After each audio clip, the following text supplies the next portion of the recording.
Hello everybody, this is Steve. I don't know, some of you might have noticed I took some videos down today. I got hit pretty hard on YouTube and my channel was completely shut down for a little while, and I erased a lot of about 4 or 5 of the newer videos that I'd done that were mirrored. And I kind of think I was getting off track with what I'm supposed to do and what the mission statement of this channel was supposed to be. I'm pretty much sticking to law and to scripture.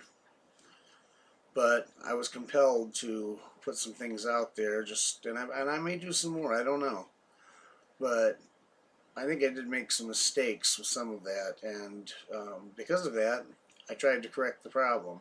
Not just to get the channel back, but apparently there was a problem. So anyway, I don't really know where I'm going to go with this tonight.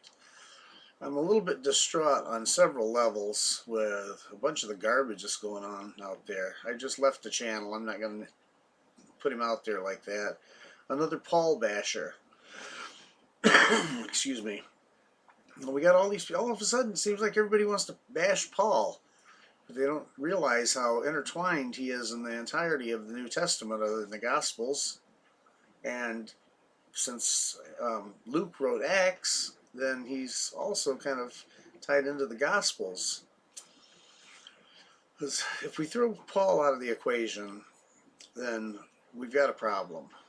You know, you got to get rid of Peter, you got to get rid of Luke, you got to get rid of Acts. So you're throwing away the whole New Testament. And there's so much ignorance, and it's very, very clear in 2 Peter, what is it, 3:14 or 3:16, I believe, that, let's just go there. I think I have to go back here for a second.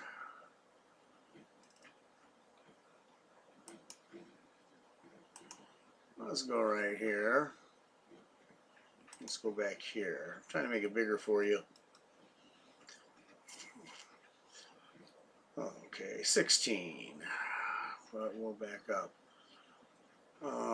So then, beloved ones, looking forward to this, do your utmost to be found by him in peace, spotless and blameless, and reckon the patience of our Master as deliverance, as also our beloved brother Saul wrote to you, according to the wisdom given him, as also in all his letters, speaking in them concerning these matters, in which some are hard to understand, which those who are untaught and unstable twist to their own destruction, as they do also the rest of the scriptures. Well, I think that's pretty straightforward. So I left a comment, and somebody commented that said, well, you know, 2 Peter was added later, and a lot of the scholars think that this is some kind of a forgery, some kind of a fake. It was a really kind of an asinine comment, I thought, and very I didn't see that he put anything in there that referenced any kind of sources. Some scholars, well, tell me the name of the scholars, okay? Because a lot of the criticism comes from something that happened in the 16th, 17th century in Germany, where the academics came up with something called higher form criticism, and they tore Genesis apart, said it was attributed to 4 writers, and they had different styles, and they went by the names that they used, quote unquote, for God. The Yahwist, the Priestly, Elohist, I can't remember, there's 4 of them. But it's just ludicrous. But these were secular academics that started this whole thing, and they were hostile towards the scriptures anyway. Okay, there's a lot of hostility towards the scriptures. People want to tear the scriptures apart, and when you're doing that, I think you're questioning the power of the Holy Spirit. You know, so, oh, where does he say? I think it's in Peter also. It says that the prophecy of scripture, or no prophecy comes by the will of man, but by the Holy Spirit. So, you know, that's kind of a dangerous thing. But right now we have so many people that are just waking up. And a lot of these people are, you know, kind of young in the faith to be, you know, putting them through this kind of thing. So I thought I was going to talk a little bit about judgment, maybe a little bit about the name. Kind like I said, I really don't know where to start with this, but I wanted to address that first. And this might be a bit of a long video, but I'm going to try to get a little deeper into some things, maybe look a little bit at some words and that type of thing. But where do we want to start? Let's go over here to Jeremiah, shall we? Where are you? Oh, there you are, right there. Okay, and I'm going to tell you, this is in an end time context here. Okay, that's the wrong one. Must be that one. I'm just learning to use all of these different features because somebody said that it wasn't big enough for them. So I hope that this is better and you can read this better. And I'm using the TS 2009, but I think I'm going to jump over to the KJV just for the ease of reading. I've compared them. They're substantially the same. Okay, the word that came to Jeremiah from Yahuwah, saying, stand in the gate of Yahuwah's house and proclaim this word, and say, hear the word of Yahuwah, all ye of Judah that enter at these gates to worship Yahuwah. Thus saith Yahuwah of hosts, the Elohim of Israel, amend your ways and your doings, and I will cause you to dwell in this place. Trust ye not in lying words, saying, the temple of Yahuwah, the temple of Yahuwah, the temple of Yahuwah are these. Now that's a interesting phrase there, and I believe what he's talking about there is he's talking about men standing and shouting out that, oh, this is the correct doctrine. This is what we're supposed to do. This is right. This is right. This is right. I'm right. You know, I think it's talking about the hubris of some of our teachers. And then it says here that the sheep that are following these guys are trusting in lying words. So this will develop a little bit. For if you thoroughly amend your ways and your doings, if you thoroughly execute judgment between a man and his neighbor, if you oppress not the stranger, the fatherless, and the widow, and shed not innocent blood in this place, neither walk after other Elohim to your hurt, then I will cause you to dwell in this place, in the land that I gave to your fathers, forever and ever. Now see, back here in Genesis 12, remember, if you'll remember, that Abraham inherited the land. And as we go through Genesis 12 to about 27, it develops really good. 26, it develops really good when Yahuwah speaks with Isaac and tells him that it's unconditional because Abraham was obedient. And that is the promise here. A lot of people still think we're going to go off to heaven, but that ain't happening. Heaven is not the place for us. Let's just go there for a second. Let's go over to Psalms. I'm having a hard time seeing tonight, so bear with me. There we go. Okay, and Psalm 115. Whoops. 115, and let's go to verse 16. What's it say here? Even the heavens are Yahuwah's, but the earth he has given unto the children of men. Okay? This is our inheritance. And if you don't believe it, come back here and go through Psalm 37. Okay? And I could take you through Psalms all day on this. This is talking for evildoers shall be cut off, but those that wait upon Yahuwah, they shall inherit the earth. The earth is our inheritance. The kingdom of Yahuwah will be set up here on this earth. Okay? And Matthew chapter 5, when it talks about the meek are going to inherit the earth, well, guess what? Right down here it says it again. The meek shall inherit the earth, and shall delight themselves in the abundance of peace. And you know, the wicked the evildoers are going to be cut off.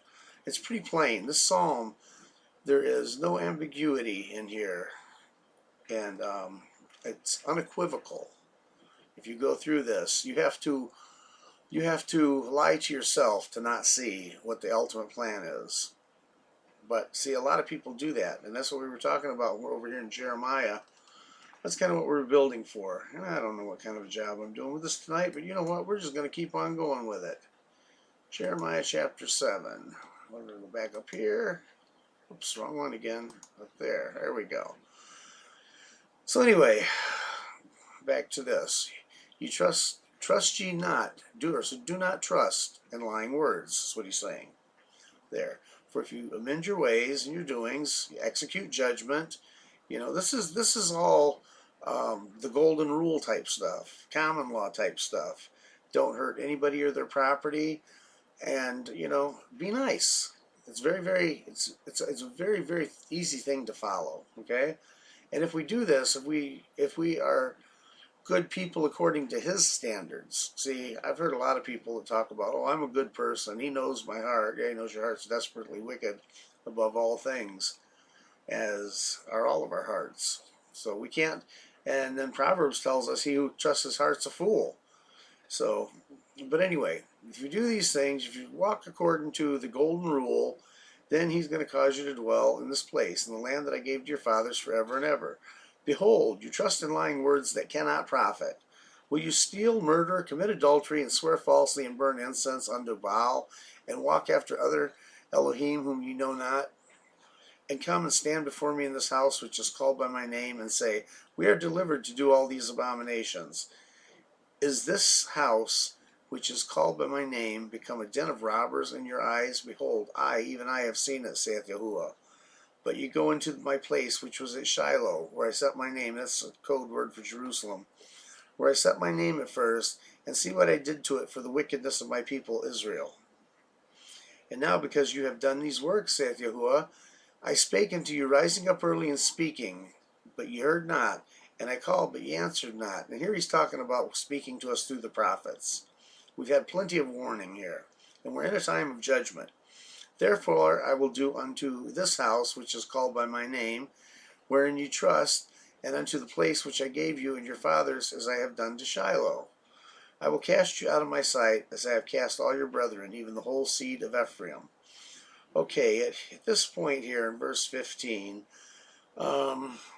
maybe we should go over and take a look at Amos for a minute. Okay, because it's pretty clear in the Old Testament. The judgment, you want to know about judgment, look at the Old Testament. Don't look at Revelation. Revelation's coded too much, and it's very, very plain in the Old Testament if you're willing to look. If you have an agenda, and if you have a pet doctrine, a pet dogma, then you're probably not going to see it. But, if you're honest, and if you're honest with yourself, sometimes that's the hardest thing to do. Be honest with ourselves. I should have got that Tolstoy quote up. That's a good one. Okay, anyway, we're going to go over here. It says, for lo, I will command, and I will sift the house of Israel among the nations, like corn is sifted in the seed. Yet not the least grain shall fall upon the earth. All the sinners of my people shall die by the sword, which say, evil shall not overtake or prevent us. Okay, what he's saying here, and this is end time, okay? And what he's saying here, he's going to scatter them among the nations. And that's what's happened right now.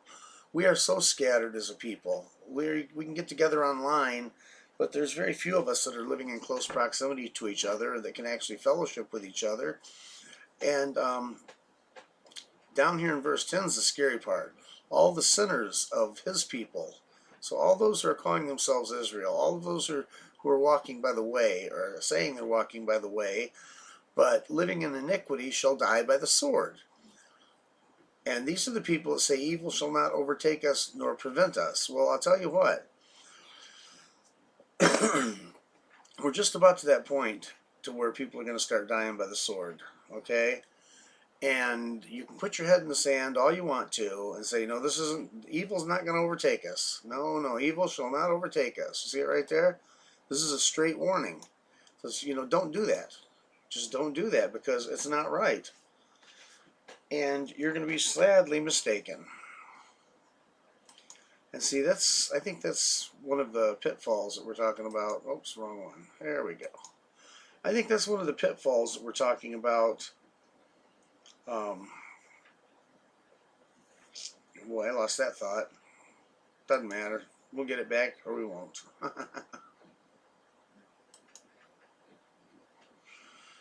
I know what it was now. The prosperity preachers. Let me show you a little something here I picked up today. Look at this guy. He's a devil. He's a demon. Somebody made a song about him. I'm going to give you just about a minute of it. But this is the kind of thing that people flock to. People like this. But I don't want to get a copyright. Burn! Burn! I call for a supernatural heat wave straight out of hell. Burn! Burn! COVID-19! COVID-19! COVID-19! COVID-19! I'll blow the wind of God! There we go. That's enough of that. But this is WTFBRAHH. I'll try to remember to leave a link for it. But this guy here, he's flying around a $20 million jet, and he's got all these different ministries and all of that. And you know, he's just completely and totally a charlatan. That's all he is. Okay, let's go back to eSword here for a minute. Have a little bit of a detour there, and here's the warning in Jeremiah 7:4: trust not in lying words, you know.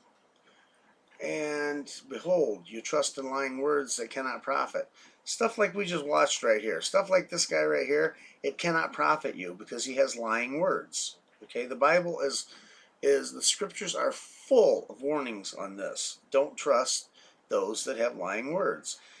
And these people are, for the most part, not willing to correct their ways at all.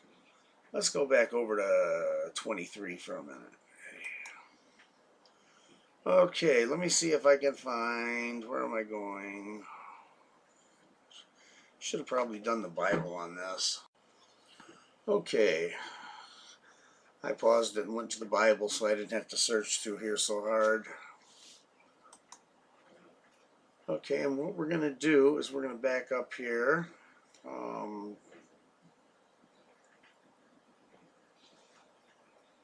want 27. No wonder I'm too far up. Here we go. I'm going to start about 23:23. Am I an Elohim at hand, saith Yahuwah, and not an Elohim afar off? Can any hide himself in secret places that I shall not see him, saith Yahuwah?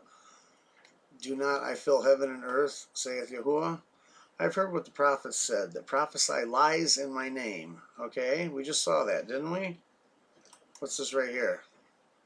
Think maybe he's prophesying lies in his name? I do. I've seen what he does. Okay. Yea, they are prophets of the deceit of their own heart. They're deceiving the sheep, but they're also deceiving themselves. Some of these guys really believe it. Some of them are just straight up charlatans, and I'm not, it's not my place to judge, but it is my place to warn and to discern, which think to cause my people to forget my name. Okay, this is one of the things I wanted to focus on here. These prophets, these so-called preachers, see, prophesying is a threefold thing. To prophesy can be to tell something that's going to happen in the future. Like we're reading these verses now that are talking about our day, but they were written a couple thousand years ago. About 3,000, almost 3,000 years ago. And so that's one facet of to prophesy. And to prophesy can also mean the forthtelling. Okay, so now these guys back then, they foretold and they wrote these prophecies down. When we see them and somebody explains them to them, that's forthtelling, or explains them to us, that's forthtelling from looking at what was prophesied way back then. That is prophecy also. Or when we get people like this, right here, that are speaking in the authority of Yahuwah. Well, actually, he's speaking in the authority of God, and I'm going to show you why he's speaking in the authority of Baal, I hope, because that's what I believe is happening here. And if I draw some flack for this, oh well. I really am not worried too much about what man thinks of me. I'm more interested in what my Father thinks of me. Okay?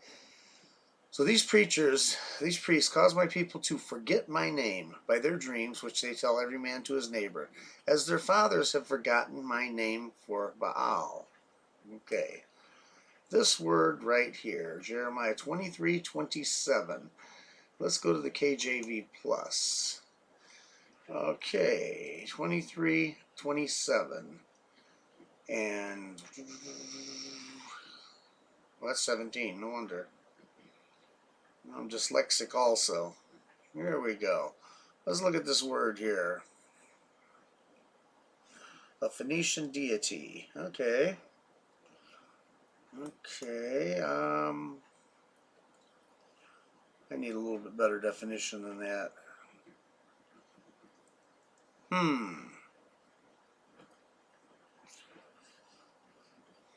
Okay. Okay, well, here we go. Let's see what this one is. Okay, so this is the tetragrammaton there.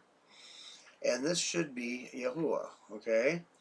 And down here, where are we at? 27. This word here, Baal. And I'm trying to cross-reference this, and I might have to take another little detour here for just a moment. Okay. And once again, the magic of video, huh? Being able to pause this thing and come back to it. Now, this is Wikipedia. I looked up Baal, and I'm looking up the etymology. Okay, right here, etymology. This is the line that I'm really interested in. I don't know, I don't think there's a way to blow this up. So, but this is the line that we're going to be looking at. In Northwest Semitic languages, Ugaritic, Phoenician, Hebrew, Amorite, and Aramaic, the word Baal signified owner and, by extension, lord and master or husband. So, can you see what maybe a little bit what that might be talking about there? You forgot my name, and you forgot my name for Baal. So when we're going through here, and this is, you'll see right here, there is a footnote. You need to check out these footnotes because this is who came up with this. This is Herman, 1998, 9A, page 132. That's sourced, so you can check it out. Now, I would suggest checking it out and taking it further than this.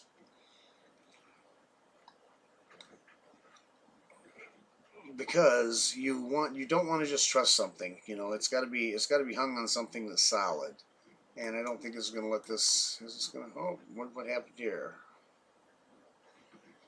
Don't know. That didn't mean for that to happen. Okay, where are we? Right up here.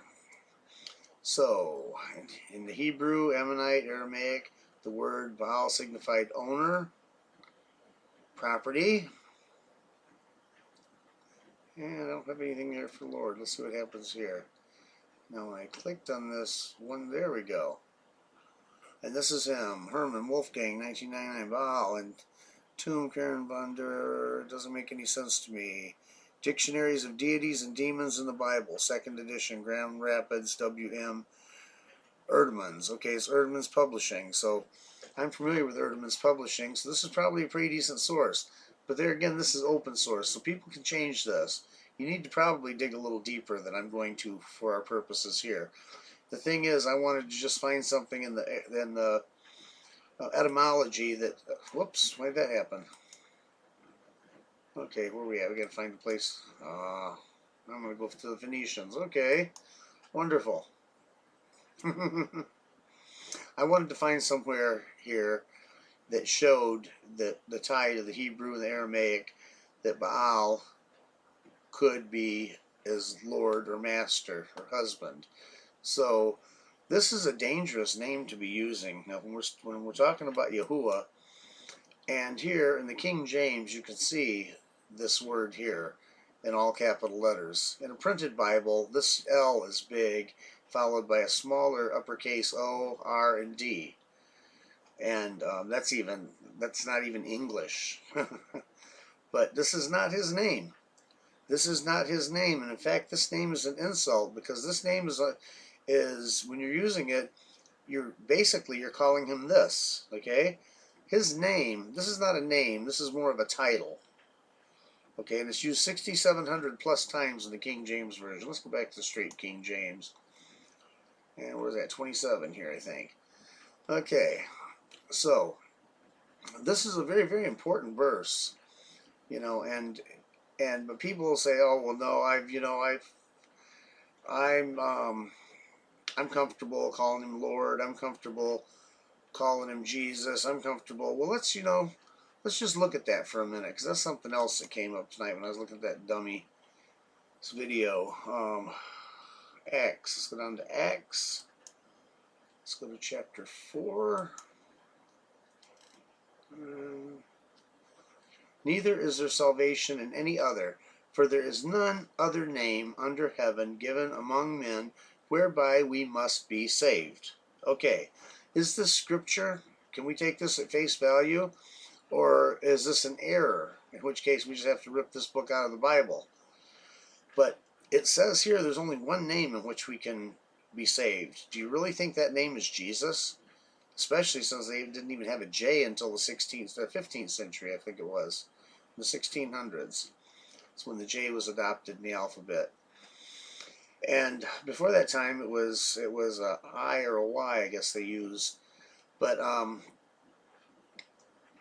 not comfortable with using the name Jesus and trying to be saved in Jesus. Now, see, there was a time when I came to God through Jesus. Okay, and I don't even like saying this and explaining to you, because I don't like using those names anymore.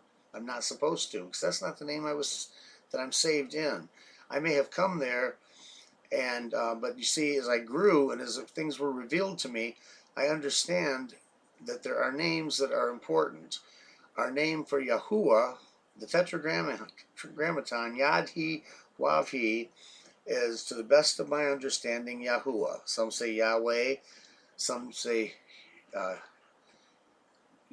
Jehovah, some say there's quite a few variations on it.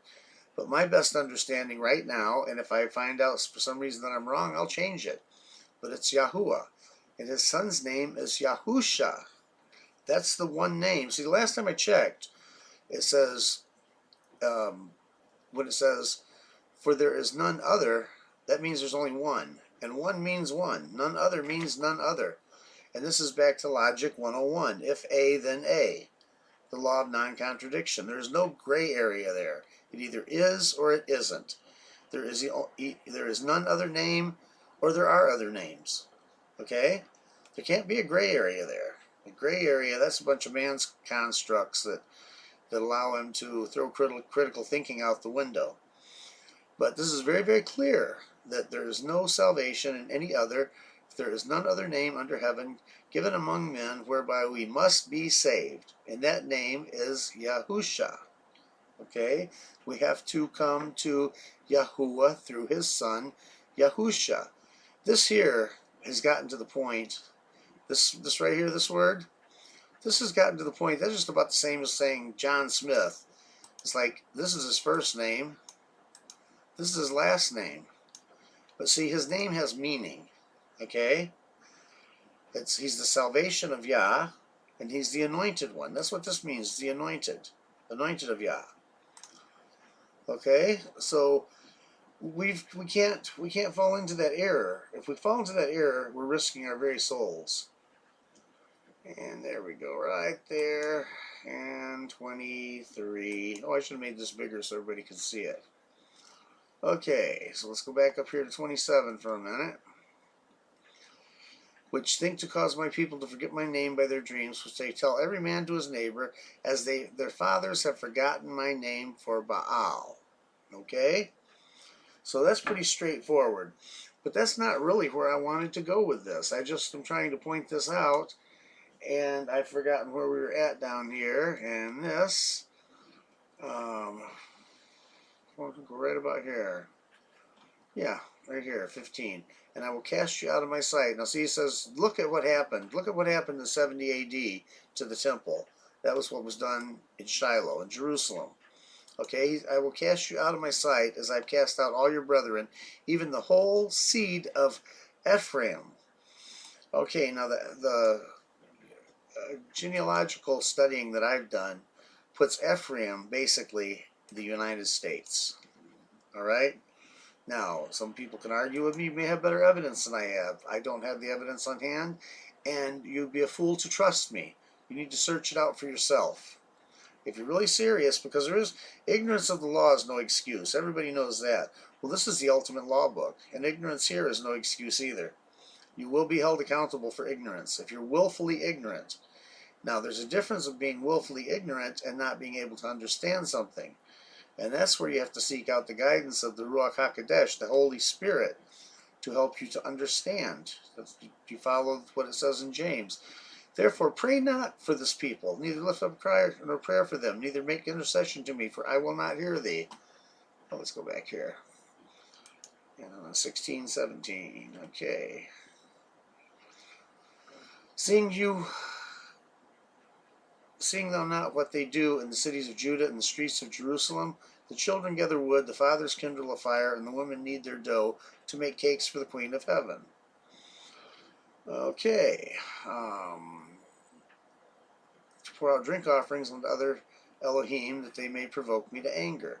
Elohim, that word breaks down, gods is Elohim, and it breaks down to mighty ones. Okay? It's a uniplural word. It is involving like a class, but more members, like school or a group. Okay, so it's not necessarily singular. Okay, do they provoke me to anger, saith Yahuwah? Do they not provoke themselves to the confusion of their own faces? Therefore, thus saith Yahuwah Elohim, behold, my anger and my fury shall be poured out upon this place, poured out upon man, poured out upon the trees of the field, and upon the fruit of the ground, and it shall burn, and it shall not be quenched. Folks, this is end-time judgment what we're talking about here, okay?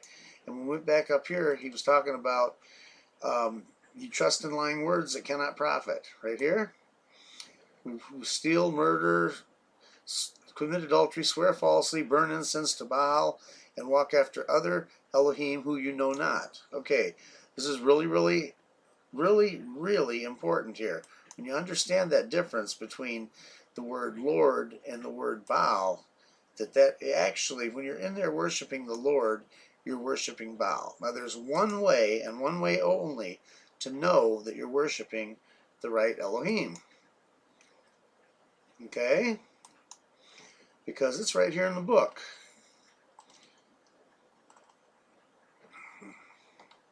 See, this book says that the path is very, very narrow, and there's going to be very few people that are willing to find it. And that's what it comes down to, is willingness to find it. Exodus chapter 31, verses 12 to 17. The Sabbath. And Yahuwah spoke unto Moses, saying, Speak thou also unto the children of Israel, saying, Verily my Sabbaths ye shall keep, and it shall be a sign between me and you throughout your generations, that you may know that I am Yahuwah that doth sanctify you. Okay, Sabbath keeping is the sign. Keeping his Sabbath. And that is the sign that lets you know that you are worshiping the correct Elohim. Okay, and I want to show you something about this, and I pointed this out before. You shall keep the Sabbath, therefore, for it is holy unto you. Everyone that defiles it shall surely be put to death. For whoever doth any work therein, that soul shall be cut off from among his people. 6 days may work be done, but the seventh is a Sabbath of rest, holy unto Yahuwah. Whoever doeth any work in the Sabbath day, he shall surely be put to death. Wherefore the children of Israel shall keep the Sabbath, to observe the Sabbath throughout their generations for a perpetual covenant. Oh, what's this word, covenant? Where does this come in? That means contract. So this is a perpetual contract. We'll hold it for a second here. Well, let's back up. Let's go over here to chapter 19. Okay. And right here is where Yahuwah said to Moses, You see what I did unto the Egyptians, how I bare you on eagle's wings, brought you unto myself. Now therefore, if you will obey my voice, indeed, keep my covenant, then you shall be a peculiar treasure unto me above all the people of the earth, and you shall be unto me a kingdom of priests and a holy nation. These are the words which you shall speak unto the children of Israel. And so he came and he told the elders about it, and all the people answered together and said, All that you have spoken we will do. This is the proposal, okay? Right here. Exodus chapter 20. And Elohim spake all these words, saying, I am Yahuwah thy Elohim, which have brought thee out of the land of Egypt. Here's the 10 Commandments, okay? So the proposal is right here in 19, and here is what the terms of the proposal, the contract, the covenant is going to be. Now let's go up here to 23 real quick. And then, oh, well, I got to go back to 20 for just a second because I should probably show you something. And when we get through all of the commandments here, then we start talking about some judgments and statutes here. Okay, and so there's other things that are in here. There's other little rules. Don't go up steps to mine altar that your nakedness need be not discovered, etc., etc.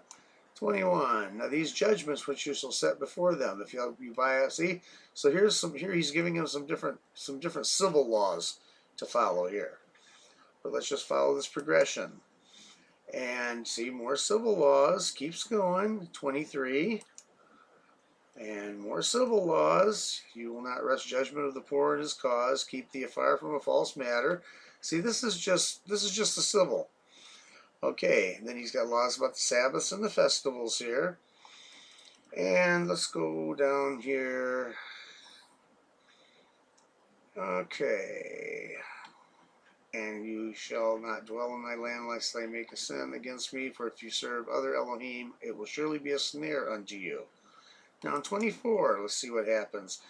And he said to Moses, come up to Yahuwah, you Arab, Nadab and Abihu, and 70 of the elders of Israel. And they went up there and told the people all the words, and blah, blah, blah, blah, blah. And, where are we at? He took the book of the covenant and read the audience of the people, and they said, all that Yahuwah hath said we will do. Okay, so what happened between 20 and 24 right here is the terms of the covenant, the contract were laid out right here. Okay? And when Moses told the people and put all these words in the book, the 10 Commandments, plus all of these civil and statutory type rules, then the people said that they would do it. Let's see, where did I see that now? Yeah, right here. And then 3. And Moses came and told the people all the words of the Lord, or of Yahuwah, and all the judgments, and all the people answered with one voice and said, all the words which Yahuwah hath said we will do. And Moses took all the words of Yahuwah and rose up early in the morning and built an altar under the hill, and 12 pillars according to the 12 tribes of Israel. And he sent young men, blah, blah, blah, blah, blah. And he took half the blood and put it in basins, and half the blood he sprinkled on the altar. And he took the book of the covenant and read it to the audience of the people, and they said, all that Yahuwah had said we will do, and be obedient. So they contracted here. And Moses took the blood and sprinkled it on the people. So this sealed this covenant. So from Exodus, the latter part of Exodus 19, where the proposal took place, the covenant was starting to be expressed right here in 20, and in 24 it's sealed with blood. So this is the original covenant right here. That's it. So let's go back over here to 31 for just a second, and let's finish this up. Excuse me. Because remember, this is 12 to 17. We were on verse 16. Wherefore the children of Israel shall keep the Sabbath and observe the Sabbath throughout their generations for a perpetual covenant. An eternal contract, basically. Perpetual means it's ongoing, and covenant means contract. It is a sign, okay? There's a purpose for it. It's a sign, it's an ensign, it's a signal between me and the children of Israel. Whoops. My little mouse isn't working right. There we go. So it's a sign between me and the children of Israel. It has a special purpose. Forever. Oh, how long does it go for? Forever. For in 6 days Yahuwah made the heaven and earth, and on the 7th day he rested and was refreshed. And he gave unto Moses, when he had made an end of communing with him, all upon Mount Sinai, 2 tables of testimony, and tables of stone written with the finger of Elohim. Okay, so this is a covenant right here, and it's a perpetual, and it's a sign that you may know that you're worshiping the right mighty one. Okay, the keeping of the correct Sabbath is the sign, and right in the door, anybody that wants to insist on Sunday is going back to, you know, what Constantine established, and about 321, I believe it was, Constantine put out an edict and said that we should not have anything to do with the rabble of the Jews, for they killed the Lord. And then in 325 he called the Nicene Council, the Nicene Ecumenical Council. Now let me just do this for a second. Okay, I just pulled this up real quick about the Council of Nicaea. And see what it says here. Pagan Emperor Constantine used Christianity to unify church and state. And what he had to do is he had to do a synthesis, it's called syncretism, where he mixed the Roman paganism and the quote-unquote Christian religion, and he came up with something that was totally different. And he did this through this Council of Nicaea. Okay, the first ecumenical council of the Christian church. This council was convened in 325 AD and assembled by Roman Emperor Constantine. About 300 bishops from across the Roman Empire met in Nicaea to discuss theological issues, particularly the teaching of Arianism. One of the most important outcomes of the council was the formulation of the Nicene Creed, which is still used as a profession of faith by many Christian denominations. Okay, there was four big things that came out of the Nicene Ecumenical Council. Okay, the Roman Saturnalia was made into Christmas, and the Passover was done away with, and Easter was put in place. What are the other two? Oh yeah, the worship was changed from the Sabbath to the day of the sun, since he was a Mithras worshiper. And the other one was the doctrine of the Trinity. Now, Constantine did something very, very interesting here. The Bishop of Alexandria and another bishop were arguing, and he threw in a word that means of the same substance. They were trying to figure out what the relationship was between the Christ and God. In other words, Yahuwah and Yahusha. But they're in complete and total paganism here, and this is a complete and total corruption of the faith. Unfortunately, this stuff right here, the things that came about here, still come down to us today, and a lot of people follow this stuff because they won't just go up here, you know, and put something in a, oh come on, get out of here, put something in a search field. Are you kidding me? I don't think so. I know how to get rid of you. Okay. Oh, looks like I got back there anyway. Come up here and put in a Nicene Council 325. Go over to Wikipedia. Wikipedia is a horrible source. Absolutely horrible source. But you know, you can get a lot of stuff there. You can get a lot of starting points. And you can go to some good sources. Okay? So it's super simple. Right now you've got this resource. We're not going to have this much longer. This computer. This is the ability to pull this instant knowledge up that's right at our fingertips. But I digress. Anyway. Let's go back here to our eSword for a minute. And let's go back over. So this is a separate covenant. And the original covenant started right here. This is 11 chapters later. It ended right here. It was sealed in blood. Then there's 1, 2, 3, 4, 5, 6, 7. And at 7, there's a perpetual covenant. So there's something very special about what happened here. There's a special reason this is in here. It has a special significance. And one must not ignore that significance. They're very, very dangerous. People are playing Russian roulette with their faith. Okay, enough of that. Shall we go back to, well, I wish I could make the sidebar bigger where I could actually read it. Here we go. Jeremiah 20, oh, hold it, I think I'm going to 7 now. And where were we?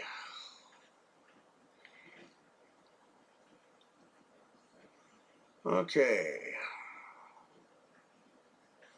Do they provoke me to anger, saith Yahuwah? Do they not provoke themselves to the confusion of their own faces? Therefore, thus saith Yahuwah Elohim. And this is Adonai here. See, the King James translators, they do some different things with the spelling, and I happen to have it in the back. I found this in a New American Standard Bible. And there's 1, 2, 3, 4, 5, 6, 7, 8, 9, 10 different ways that the King James translators do combinations of capitalization and lowercase text. But these all have different meanings. And you can actually find this stuff out. You can look that word up. We could go over here to the King James Plus and get the Strong's number, but that's beyond the purview of what we're doing here. Therefore, thus saith Yahuwah, or Adonai, Elohim. Let me see what that spelling means here, just so I get that right.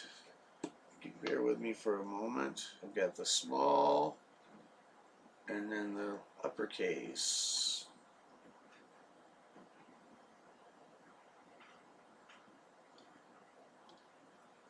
Looks like Adonai Yahuwah is what it should be, according to this decoding in the King James Bible.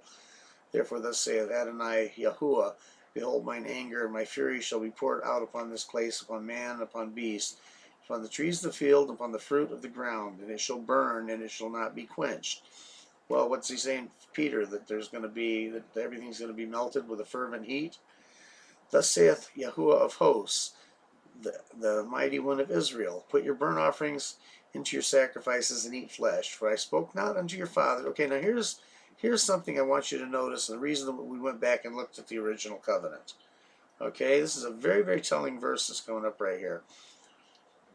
Where are we at? For I spake not unto your fathers, nor commanded them in the day that I brought them out of the land of Egypt concerning burnt offerings or sacrifices. But this thing I commanded them, saying, Obey my voice, and I will be your mighty one, and you shall be my people. And walk ye unto all the ways that I have commanded you, that it may be well unto you. But they hearkened not, nor inclined their ear, but walked in the counsels and in the imaginations of their evil heart, and went backwards and not forward. Very, very important verse right there. It confirms that when we went over here in Exodus, and we looked at chapters 20 to 24, there was nothing about sacrifices. The sacrifices and everything, that all came later. That's all what's going to come under what most people call the law of Moses, the Levitical laws, and all kinds of different things. But that was put in place later when they failed. Just like he's always done. When we fail, he makes a way for us to get back to him. This was the way he did back then when they violated that first covenant. In his mercy, he gave them the sacrifices. And the sacrifices held over until the ultimate sacrifice. The sacrifice of Yahusha would do away with this forever. Okay? Since the day that your fathers came forth out of my land of Egypt unto this day, I have sent unto you all my servants the prophets, daily, rising up early and sending them. Yet they hearkened not unto me, nor inclined their ear, but hardened their neck. They did worse than their fathers. Wherefore shall you speak all the words unto them, but they will not hearken unto you. You shall also call unto them, but they will not answer you. You shall say unto them, This is a nation that obeyeth not the voice of Yahuwah, their mighty one, their Elohim, nor receiveth correction. Truth is perished and is cut off from among their mouth. Okay, you see what he's saying here? They don't receive correction. Okay, they refuse to be corrected. When consequences from sin come upon these people, they refuse to take it to heart and to change their ways. This people he's talking about, folks, is us. Sure, there was an application in this day for this prophet, but this people that he's talking about now is us. Okay? Plain and simple. Okay, I wanted to refer to the Bible so I could look at my notes on this a little bit. Okay, here's where it gets interesting. Cut off your hair, O Jerusalem, and cast it away. Now this is put in here, O Jerusalem. This was added by the King James translators to try to make this have clarity. And cast away and take up a lamentation on high places, for Yahuwah hath rejected and forsaken the generation of his wrath. We are coming up upon the time of the wrath of Yahuwah. That's this generation. It says he has forsaken and rejected this generation.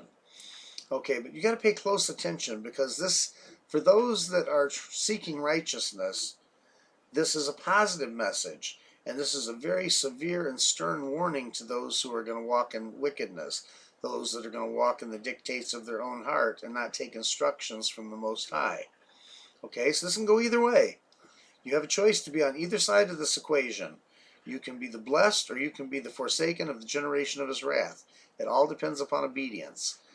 Now, a lot of people out there are going to say, oh yeah, well we're trying to work your way into heaven. Well, first of all, we ain't going to heaven.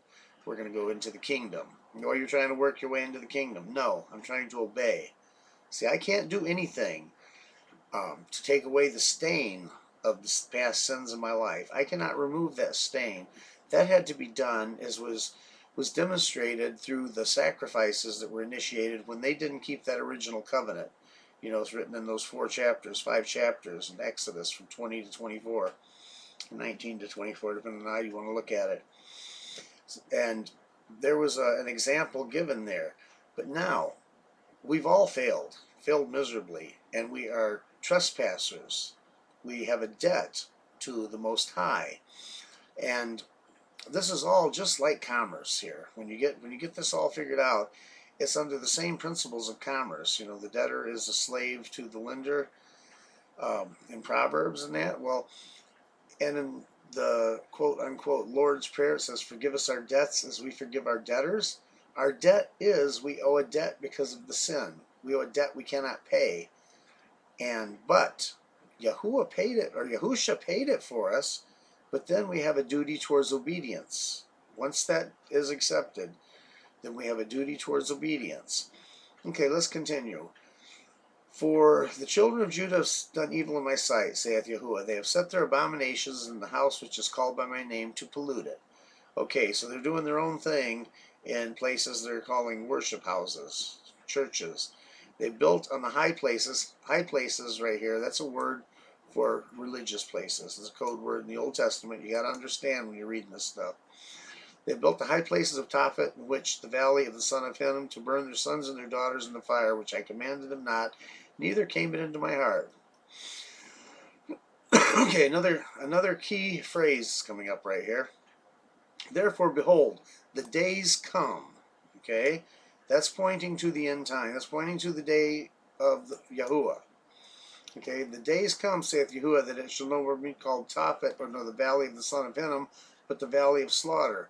For they shall bury in Tophet till there be no place. And the carcasses of this people shall be meat for the fowls of the air, and for the beasts of the earth, and none shall fray them away. I will cause to cease from the cities of Judah and from the streets of Jerusalem the voice of myrrh and the voice of gladness, the voice of the bridegroom and the voice of the bride. For the land shall be desolate. And this is definitely an end-time book, or an end-time application, because we saw up here where he said he has forsaken the generation of his wrath. And it's all in here. And this, Jeremiah, Ezekiel, Hosea, Micah, Amos, you know, most of the prophets have at least some mentions of this, of what's going to take place here in the end time. And one other notable verse that I really wanted to look at before we cut this off, because we're just about done here, and I hope I haven't taken too long, it's Amos. And right here, let's go up to verse 11. Behold, the days come, saith Yahuwah Elohim, that I will send a famine in the land, not a famine of bread, nor a thirst for water, but of hearing. Okay, now this is key. But of hearing the words of Yahuwah. And they shall wander from sea to sea, and from north to east, and they shall run to and fro, seeking the word of Yahuwah, and shall not find it. Okay, they're not hearing the words. That's what he's talking about here. The famine is the lack of their ability to hear and to apply the words of Yahuwah. And that's what we have going on today. Okay, so this is a very, very important verse here. And we all need to take all of this to heart. Well, I don't know how this went tonight. I've jumped over all over a little bit, stopped and paused and went back. I hope it's something that y'all can get something out of and understand. And like I said, I took those videos down because I think I made a mistake getting off in that direction. Although that one, I wear my mask in my car, that was pretty cute. You know what? I can't remember the name of that guy. Something Bear. I don't know. We'll find it. I might post it in comments, because it was kind of cute. But I